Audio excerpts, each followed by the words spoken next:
আসসালামু আলাইকুম রহমতুল্লাহ। আশা করি সকলে ভালো আছেন, আলহামদুলিল্লাহ।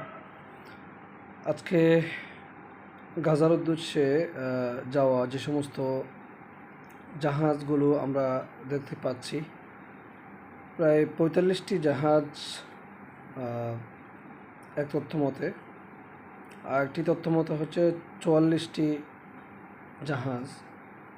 ইতিমধ্যে আল জাজিরার নিউজ অনুযায়ী ৪টি জাহাজ ইসরায়েলের জলদস্যুরা আটকে ফেললো, অ্যাটাক করলো। একজন মুসলমান হিসাবে আমরা খুব সহজে ঘুমাতে পারি না, যেহেতু ক্ষুধার্ত শিশুরা খাবারের জন্য যেখানে হাহাকার করছে, অনেকে ক্ষুধার্ত অবস্থায় মৃত্যুবরণ করছে। এই ক্ষুধার্ত মানুষগুলোর দিকে যখন আমরা তাকাই, তখন আমরা নিজেদেরকে নিয়ন্ত্রণ করা কষ্ট হয়ে যায় যদি আমার ভিতরে, আপনার ভিতরে ন্যূনতম ঈমান থাকে, মানবিকতার গুণ থাকে। সমুদ্রের মাঝখানে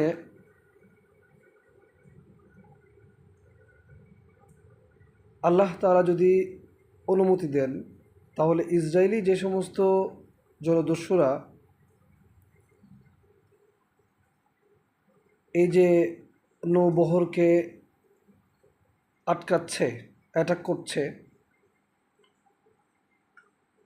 আল্লাহ তাআলা যদি চান, অবশ্যই ইসরায়েলি জলদস্যুদেরকে পানির ভিতরে ডুবিয়ে মারতে পারেন। কিন্তু কেন করছেন আল্লাহ? তার উত্তর হচ্ছে, আমাদের মতো যে সমস্ত মুসলমানরা আছে,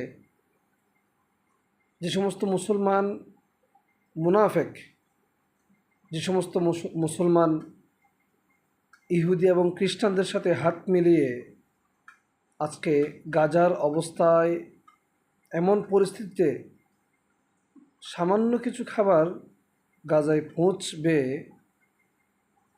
এই জিনিসটা সহ্য করতে পারছে না, কিংবা এই সমস্ত নৌবহরকে বা নৌবহর কিংবা এই কাফেলাকে, মোবারক কাফেলাকে যারা সহযোগিতা করতে পারছে না, সমর্থন জানাতে পারছে না অন্তর থেকে, তারা যত বড় শক্তিশালী রাষ্ট্র হোক না কেন, লেবাস পোশাকে তারা যত সুন্নতি লেবাস পড়ুক না কেন, পরিধান করুক না কেন, তারা নিঃসন্দেহে মুনাফিক।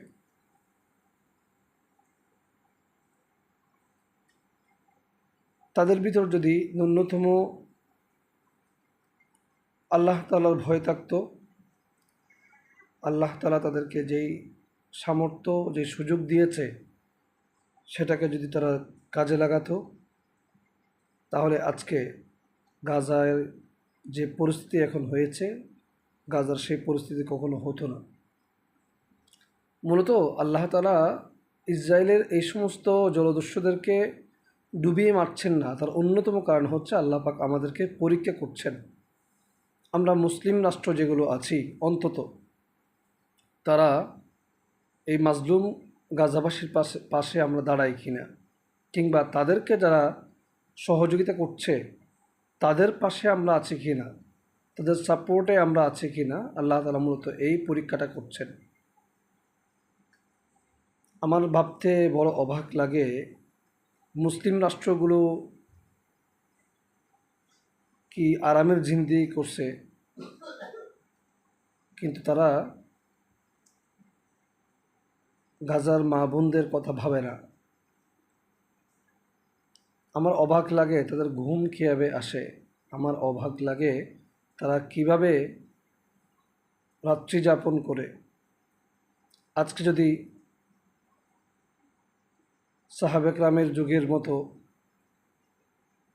কিছু লোক থাকতো, এই গাজা, এই বাইতুল মুকদ্দাস, আজকের তুফানুল আকসাকে পরিপূর্ণ এই জালেমদের হাত থেকে রক্ষা করা কোনো কঠিন বিষয় ছিল না। আমার ভাবতে অবাক লাগে, আমরা নিজেদের অবস্থান তৈরি করতে মুসলমানরা আজকে নিজেদের অবস্থান তৈরি করতে, নিজেদের অবস্থানকে দুনিয়াবি হাইসিয়তে, দুনিয়ার চাকচিক্যের পেছনে পড়ে আজকে যেই পরিমাণ